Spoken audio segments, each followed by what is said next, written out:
Audio Jungle.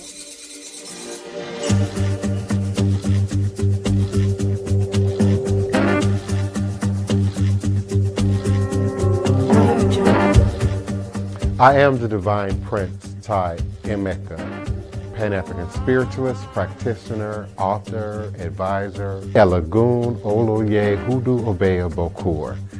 I reside in this beautiful and legendary, historic Treme, New Orleans, Louisiana.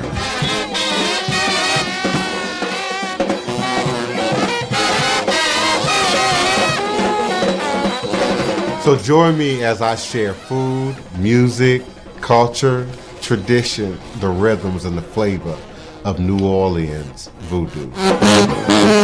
Respect the voodoo.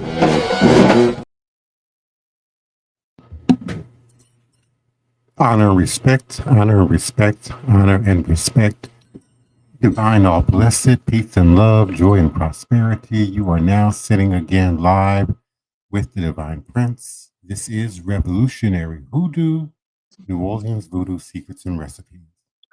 Powered, sponsored by, and motivated by NONVD, New Orleans National Voodoo Day. And we're certainly considering New Orleans International Voodoo Day. We continue to invite your participation, your love, support, volunteership, donations, and sponsorship to New Orleans National Voodoo Day. Become part of something extraordinary. New Orleans National Voodoo Day is not just an event. It is a movement that celebrates culture, fosters education, and connects people from around the globe. By sponsoring this event, you're supporting a tax-deductible cause that preserves heritage, uplifts art and education, and fosters healing within the community and beyond. Your sponsorship goes beyond promoting your business.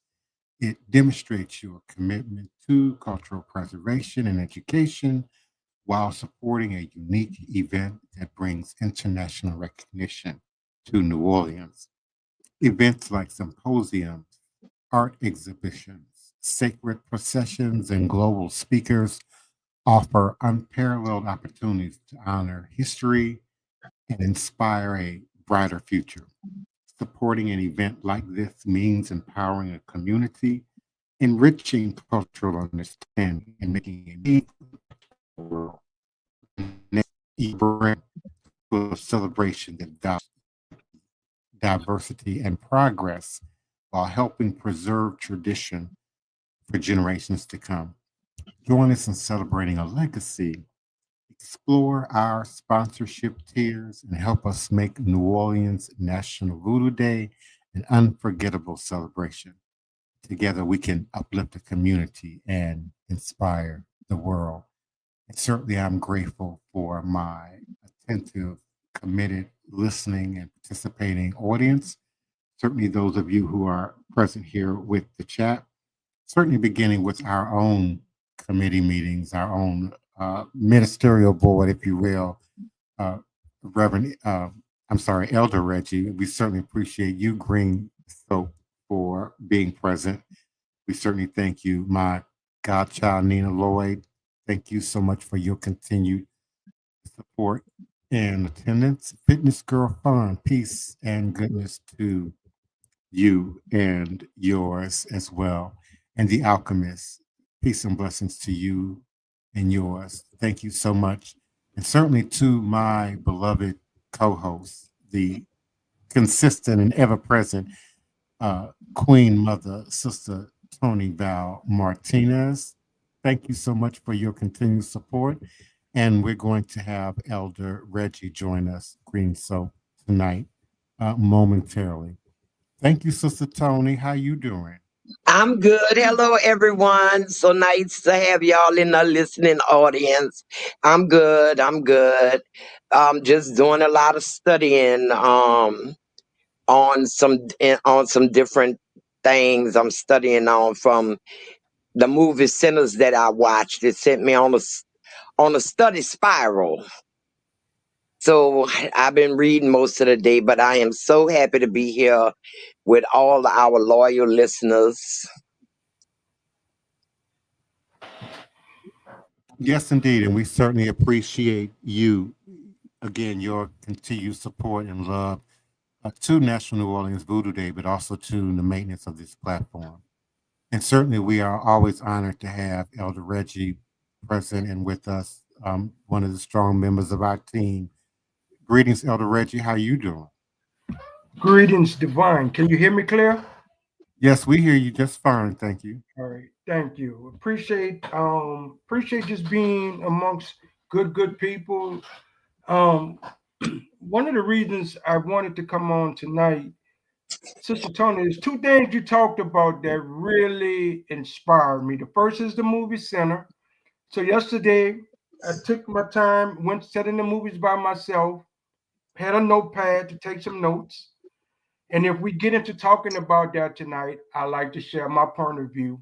And the second thing, yesterday, when you talked about the water in the mason jar or the old pickle jar, and you put coins in. So Yeah. I'm from the lower ninth ward also, but those was used as wishing wells for us. If you say from my youth years, from maybe 6 to maybe 13, if I wanted a bicycle or if I wanted something, if I can scramble up a nickel, penny, or a dime, you would put it in the jar, but you would make the wish and you would put the coin within the jar, and you would hope for that manifestation. But this was as a child. And I'm saying that ties into voodoo also, that particular jar with water back in those days. Yes, to us it represented pretty much what you're saying because you pretty much needed the money in order to get the bicycle. Somebody needed the money. And in my family, it represented, the wish that the home stayed with enough money. Mm, that's So correct. it's the Yeah. same. It's pretty much a wishing well. We wished by putting the money in there that the home would have enough money to maintain. You wish for a bike. Correct. So yeah, it's the same thing. And at least I'm glad to know that my family wasn't the only one that did such things. No, ma'am. This is where it started.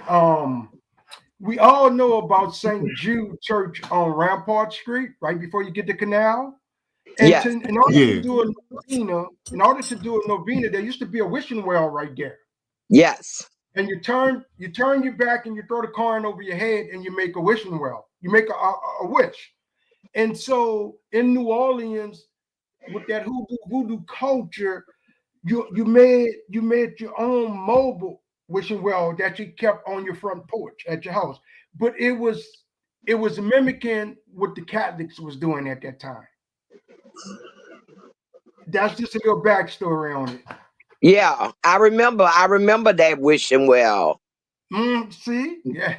I remember that. I always wondered, you know, because to me, I remember it from being older, not as a child. Um, because as you may know, when you lived in a ninth ward, you rarely came across that bridge. So as a child unable to travel, I didn't come across that bridge until I was an adult and went to these places. But by the time I got to the wishing well there and saw it, I wondered how it was tied into the Catholic religion because I associated wishing wells with magic, Mm. you know, and I wanted to know. I not really want to know. I just felt that it was kind of strange that they had a wishing well at a Catholic church, but it all ties in together. Right. Well, I understand. And when you speak on New Orleans voodoo in particular, there's a lot of synchronizing Catholic, Baptist with traditional hoodoo, voodoo. It's just that at that time frame, people was using what they could to get something done. And so there was a lot of cross sectioning and cross swapping of techniques and methodologies to get things done. And so when you look at it from this perspective and you speak on New Orleans voodoo, we are talking about a smorgasbord of methodology to get results. And even though the Catholic Church had that wishing well, I don't know where they got it from, but it was there. Whenever I had to go drop off a novena, I was not Catholic. We come out of the Black spiritual church, but my mama also believed in novenas. And Yeah. so I would catch the bus and go pay her novenas, and I would put certain coins in the wishing well. But also, like I said, because I knew of that, I was using it personally as a child with the mason jar with water. You Yeah. put your coin in, put your tie back Elder on. Reggie, Yes, ma'am. did you get that bike you wished for? um, I'll be honest, I don't know. I don't know because I did receive bikes for Christmas, but I just don't know if it was tied to the wishing well. Oh, The more okay. the wishing well is what I'm saying. And the reason I bring that up, and when you talked about it last night, I have one today where I stay. I have a wishing well. And sometimes I still go to that wishing well and put coins in it. I promise you, I still have one. Mine is a big jar. I have a big painted blue thing behind it, but it's a wishing well. And that's something that was instilled in me as a child. And when you brought that up last night, it did my heart so good to hear Well, that. I'm glad. Hmm. It's good to And we have those do, memories. and we do Yeah. see sort of a footprint of that in a more recent demonstration with the Rose of Jericho. So This tall, you yeah. know plant that appears to be dead and without life. Then you soak it, in a bowl or a fish bowl or a jar of water, and certainly as early as the 60s and the 70s, you would see people putting particularly silver in the bowl with the rose of Jericho. But we also see, as these practices travel upriver and then went into other regions of the country, other means of sort of holding on to money or planting or seeding money without necessarily, the water element. Till this day, I keep change on the floor Mm, of my temple and of my house to keep mm. prosperity, to keep money, in the house. Yes, and I remember and in my house now today, and it's a part of my childhood, um, when coins fall on the floor, I never pick them up. And my grandchildren will come, especially if it's a silver dime, and want to pick it up and say, "Look, Mama, you dropped your money." And I would say, "Leave it for the sweeper." And I, put it back, meaning put it back on the floor. And I was by my daughter's house for Easter, and her 9-year-old, someone else had, one of the smaller children had picked up the money and tried to give, that had dropped on the floor. We don't know who dropped it, and tried to give it to my 9-year-old. And he told a younger child, "Leave it for the sweeper." But I always took the sweeper to be not the person that swept the floor, literally, but to leave it there for the spirits to bless the house, Oh, is what my mama said. But instead of going through all of that, she just said, "Leave it for the sweeper, the spirits, the good spirits that swept through our house." So mm. I do that same thing, Prince. Have Now money on the floor. we were certainly told not to pick up money in the street, Oh, yeah. particularly in a crossroads. That's Oh, right. yeah. Ooh, yes, yes, yes, yes. Speaking of that, and Sister Toni, back to the movie that you inspired me to go see, and we speaking on money right now, and Divine brought up wood. So in the movie, the sharecropper paid for his drink with 2 wooden nickels. Now, I always thought that was some kind of myth, but to have it in the movie, was wooden nickels actually a real thing? Yes, it was. It was. We used to always say, don't take no wooden nickels. Right. I don't know how many people listening have seen the movie. I don't think Prince has seen the movie. We don't want to give too many spoilers, but the money part, if you notice, the children gave Annie money, Yeah. and her husband got very angry at her taking that money, and the other brother got very angry when they accepted the wooden nickels. Wooden nickels were what the landlords paid the sharecroppers in. Well, hold up. Historically, the wood nickels go back to what was called the Depression era. And so they Well, sort of they go back became, further than the Depression because it goes back right after slavery to those that stayed on to work the land for the master as sharecroppers. well, yeah, like the They, 1880s. You're right. The yeah, 1880s, it's before the 1890s. Depression. It's Mm-hmm. before the Depression, and it hung over until the Depression because you still had black sharecropping, white plantations. Mm-hmm. Hmm. Mm-hmm. Okay. And I learned this from my dad about the wood nickels. Once, okay, the sharecropper rented, let's say rented land from the landowner, and the rent they paid was half the crop that the farmer raised. They gave it to the landowner. The rest of the money they took to the cotton mill because cotton was basically the money making crop at that time that they sharecropped in the South. But they took it to the mill that was still owned by the landlord. Hmm.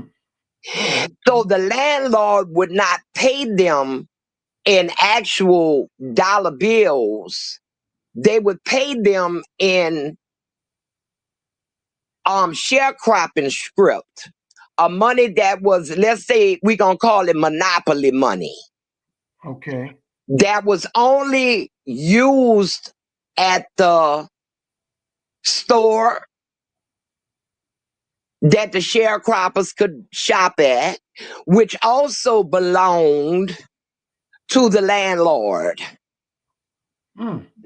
He Mm-hmm. would not give them actual money that could be spent off the quote unquote land where they could get enough saved to move on. They never got out of debt. They were always indebted Hmm. to the landowner. And that's how the wood nickel became synonymous with the con. Okay. Don't I'm take no learning. wooden nickels. Yeah. Right. I'm learning. Okay. Yes. So the wooden nickels, I wish I had one. I really do. I'm going to see if I could order one just to put on my altar for Mm-hmm. my mama and daddy, because my daddy was a carpenter and they were sharecroppers, his daddy and all of them. All of his brothers escaped sharecropping by joining the army, Okay. except him. He had to stay behind and work the land with his mother and father. So to go down from 14 people working land to 2 men working land, that was a big loss. My daddy was able to go out and make real money off the sharecropping money because he was a skilled carpenter. And people would hire him and they would pay him in what we're going to call real money. But the money they got from their sharecropping crops was all monopoly money, wood nickels, printed up money with the name of the plantation really on the money, because you had different people. And they never got out of debt with that money. The money was like we do now. We make it, they pay us, we give it right back to them, they pay us again. Right. Yeah. So it's kind of weird how everything is kind of centered around money. But the truth of the matter, we do have to look at, and I'm not gonna give any more other pieces of the movie out.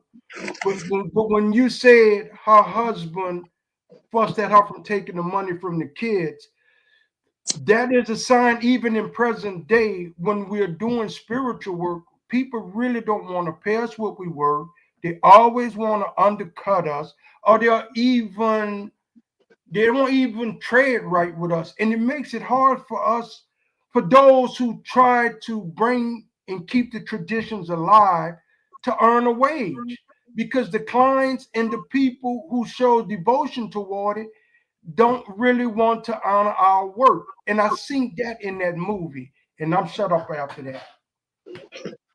Yeah, I would Yeah, have we to can't agree talk with about that. the movie till Prince see the movie. I I don't But know know. I how have to many. agree with, but I have to agree with what Elder Reggie just said.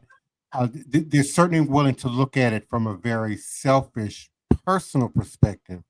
You know, help me fix my love life. You know, help me Yeah. fix my career. You know, help me. But they don't get the communal, the village mindset that goes along with the practice. There's community and ceremony and ritual along with the practice that requires us sharing ashe, sharing energy, creating and building and conferring that energy upon each other, and then growing that and bringing it back to the community. So to not use, you know, church language or religious language, but that requires sometimes a space, you know, or electricity or supplies for that matter. Even in terms of ritual offerings, we all come out of pocket a great deal just for ritual offerings. Candles, Yep. liquor, Florida water can be extremely expensive when you're operating with families, communities, events, and not just one or two people who are interested in a quick rich spell, you know, or something or another. Yes. So I get what Elder Reggie is sort of saying. And before I pass the mic, I think another reasoning for why we see that is the toxic experience many of us had with religion, institutional religions, and how, you know, the ties were utilized, or how we see, you know, the leaders get prosperous and wealthy while the body of their communities uh, don't grow or don't even learn, you know, the skills necessary to grow, you know, or to develop. One of the things Sister Toni and I had in common was that grassroots connection to the economy. And Elder Reggie as well. Forgive me, Elder Reggie. We all bend. We all have product. We all create things, you know, for the economy of the community, but also for the practice, you know, the supplies needed, you know, to keep our economy alive. You know, who supplies our shea butter? Who supplies our, you know, our cowrie shells? Who supplies, you know, our coconuts? Who supplies many of the things, the tools that we utilize in the practice that some of us are not willing to grow or harvest? You know, who then supplies that, and that becomes a whole nother lane and sometimes a distraction, unto itself in the community. Right. What you're speaking on is what that little snippet that I picked up from the movie, because the practitioners are putting up time and dedication, but the clients and the onlookers don't want to compensate at all. They always want something for small, but they're not compensating for the hard work, time, dedication that goes into delivering a product that they can benefit from. And that's what I picked up in the movie. When the parents of the kids sent them to the, let's say, the voodoo lady, they didn't send the right amount of money for the product that the mom wanted to receive. So she knew by sending her kids, she could undercut the voodoo lady. And that's all I'm trying to say. And then her husband was mad at her for taking the money because it was plantation money. Because Yeah, if you remember, he told her, you taking that, you ain't never gonna get nowhere. And she said, I ain't going nowhere. He said, you can only spend that here. She said, I'm only gonna be here. And he said, well, let me buy that money from you. Because I think one plantation dollar was the equivalent to three real dollars in the real world. wow. And she said, I don't want your money, meaning she didn't want the real money. She was happy with the plantation money. She was staying on the plantation and she was going to have that money to spend in the plantation store. And he was mad at her for not wanting to go out into the world, for not having the proper money to leave the place that he despised so much. Yeah. But I still seen the parents of the kids Yeah, undercutting the you voodoo correct lady. in that part. You correct in that part. They didn't send enough money Yeah. because you can tell how she looked at the amount she gave on her face. She was saying, now she know this not enough. Thank you, Sister Toni. Thank you. You can But tell so the expression on her face when she peeled the two pieces of paper apart and looked at it, but she wasn't going to tell the children nothing. She just told them, now don't you waste none of that on your way back to your mama. yeah, but now if divine allow me, if I bring it to the real world, I have a shrine, and when clients come to me, they come in almost like the kids with small money. They don't think my work or my hard diligent studying and learning is worth anything. They want to undercut you. Am I making sense what I'm saying? Sort Yeah, of like the You kids very you with me. much. are. And it's also being motivated by, the presence of the internet. People think, well, I can Google it. I can do my own research. Mm-hmm. What I need an Elder Reggie for, what I need a Divine Prince for. Yeah. I That goes can back to read the a Betty book. Crocker. Yeah, I can Okay. read a book of recipes and do what you do. But they may not That's, get the ashe. They that's can the read it, but mindset. that doesn't mean they get the ashe to it. But that's the mindset. And That's and right. me personally, Yeah. I just stopped even attempting to sort of compete with that. I mean, there is moments where you might have to speak to it or correct it, particularly if a client or a godchild, brings a question to you or presents a scenario. Okay, so then I might speak to it. And let me go back just for clarity, back to the Yahoo 360 days. Uh, back to when MySpace was a social media platform, and people love to argue and debate about, who was doing the Lukumi wrong, who was doing the Santeria wrong, who was practicing, the Isheshe or the Nago tradition wrong. And it was in a vacuum in that, just as recently as those days, the information about these practices was not as readily available as it might appear to be today. Again, you can, Google certain aspects of these practices and these traditions. And of course, you're going to get it's like walking into the drugstore and seeing, 24 different brands of toothpaste and trying to figure out, which one is better than the other one, or which one has something, And that which the one others is the don't. right one for you? Yeah. Yeah, that. So I think for us, um, and I don't want to say what we were discussing, Elder Reggie, but this may Yeah. also apply to what we discussed earlier today, that those of us that are going to be true and authentic to the demonstration, that's what we need to do. But we need to utilize the technology to make sure that we are visible, we are heard, we are seen, we are accessible, because people ultimately will learn the hard way. Many people want to learn the hard way. They don't want to be told. They don't want to listen to the elders. They want to lose a bunch of time and money and energy, and bad, blood Pain and and suffering. friendship. Yeah, and then they come to you,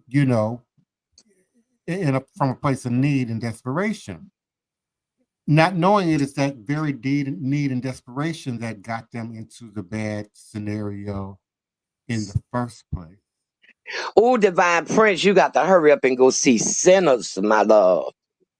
Yeah. Yeah. You got to hurry up and go see that. And I'm going to tell you now, it's not a movie you can watch once, because Oh. it's so full of stuff you missing, stuff going on in the front, stuff going on in the back, stuff going on the side, and it's all in the same clip. So you got to hurry up and go see that. Well, I certainly am. We plan to go and see it soon, maybe in the next 24 to 48 hours.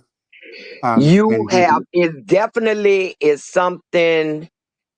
Someone said everybody gonna be talking about this movie and studying this for years, what was presented in the movie. And I mean, when they say studying it, because it sent me into Irish folklore, it sent me into the Chinese Black South connection, how all that came about, with the Asiatics in the Black community. It just sent me on a quest to figure out, okay, we've been saying this all these years that they're here, how they got here to begin with. Mm-hmm. Okay. Well, that's a great place to end the podcast on. We've certainly talked through another powerful 30 minutes. Elder Yes, we Reggie, have. your contribution was very needed and very much appreciated. I'm so And we glad he was here tonight. Thank you. Elder Reggie, I'm so glad you joined us. Yes. We'll be here now from here on out. We'll be here. Okay. But Well, we certainly in look my forward closing remark, the movie Yes, please. Sinner is putting what we do front stage around Yeah. America. Make no bones about it. The voodoo, I ain't gonna call her voodoo queen. The She was sister hoodoo. with the magic. She did Yeah, the hoodoo. hoodoo queen was the number one person in that movie. Yes. Okay, well, we certainly can discuss that again. I don't know, maybe tomorrow night, maybe And Monday night. and just another thing, her hoodoo was basic root work. Nothing flashy, nothing spectacular. It was basic, old-fashioned root work. Yeah. Okay, well, let's Thank not you. give away the movie before we've had a Yeah, chance to the actually movie got see the so movie. much in it, we'd be on here 3 hours giving away the movie. So I want to thank everyone for Great show. again joining us at 9 p.m. Great show. U.S. Central Standard Time for another powerful edition of Revolutionary Hoodoo, New Orleans Voodoo Secrets and Recipes, powered by NONVD, New Orleans National Voodoo Day. We certainly invite you to visit our website as we continue to provide updates for our third coming year, 2026, at www.voodooday.org. That's VODOUDAY.org. And again, we look forward to joining you again here tomorrow night at 9 p.m. U.S. Central Standard Time. Thank you kindly, Sister Toni, for your commitment, your love, and your support. Good night, everyone. Have a nice night. So happy you could join us, everyone there. Good night, everyone. Odabo. Good night.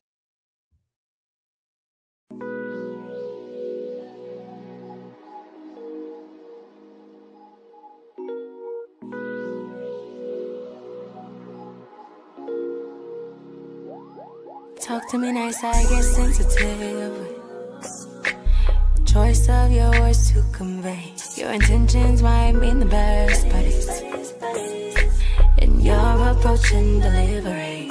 I get so through by my triggers, probably from niggas who thought that they own me. Really consider that I do, you do, we do good on our own. Back on my throne, like yeah. Accept me at my worst, like you do my best. Better than I was last year. I've been facing tests, separate from the rest. Hope you're facing all your fears. I've been going so damn hard. It's been taking all this time. Giving up ain't in my blood. It's all in the signs. It's all in the signs. All in the signs.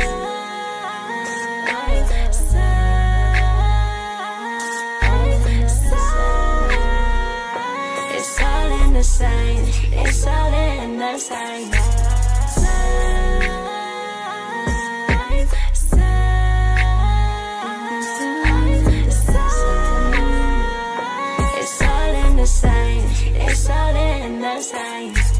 I'm so nice, everybody's type. Eyes on the clock of my demise. Don't you fall into the quicksand.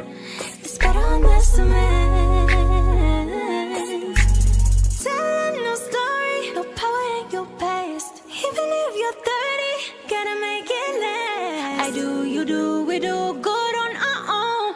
Back on my throne, like yeah. Accept me at my worst, like you do my best. Better than I was last year. I've been facing tests, separate from the rest. Hope you're facing all your fears. I've been going so damn hard.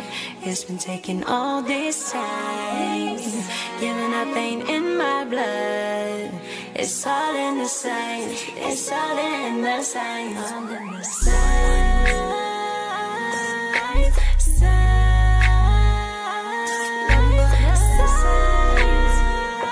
It's all in the signs. It's all in the signs. All coincide.